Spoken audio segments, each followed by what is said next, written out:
Lizards and geckos aren't just surviving in the desert, they're thriving. They've adapted to extreme heat and cold, scarce water, and endless predators.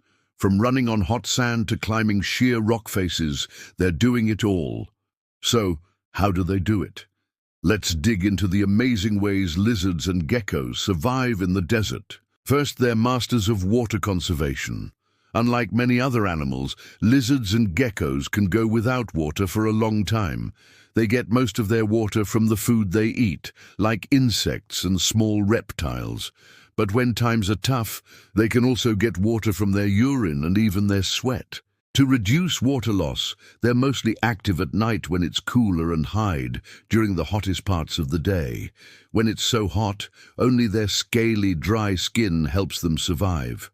Their scales prevent water loss through evaporation, and their dry skin means they don't need to spend precious energy on sweating. Plus, some geckos have a special trick. Their bodies absorb water directly through their skin. All they need to do is find a spot with morning dew or a bit of rain and soak up the water like a sponge. Next, they're super flexible. Desert lizards and geckos come in all shapes and sizes, from tiny house geckos to the huge monitor lizard, and they use their bodies to help them survive in different ways. For example, the horned lizard has special scales on its head that make it look like a puffed-up ball. This helps scare off predators because it makes the lizard look bigger and more dangerous than it really is. On the other hand, the desert fish has long, thin body that lets it squeeze into small cracks and crevices. This helps it hide from predators and stay cool in the shade.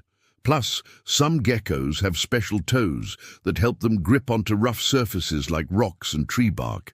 This lets them climb up high where predators can't reach them.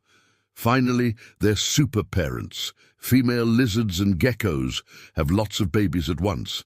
Sometimes as many as 100 eggs in one clutch. That means there's always a chance that at least some of their offspring will survive, and some desert lizards and geckos take care of their young.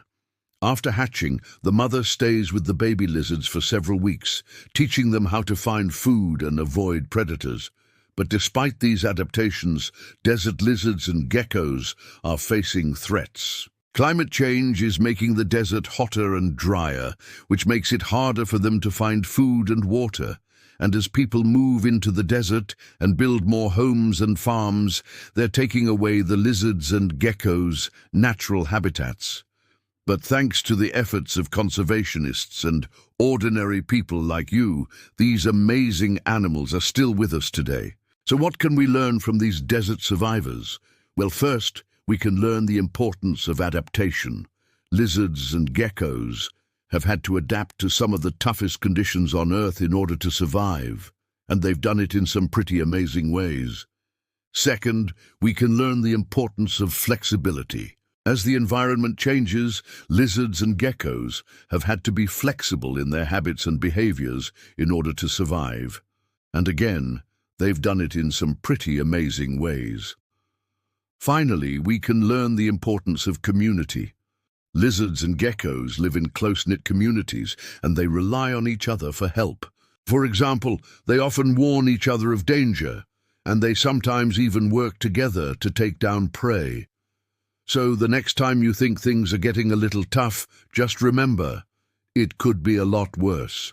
You could be a desert lizard or gecko, trying to survive in one of the toughest environments on Earth. Lizards and geckos have been around for over 200 million years.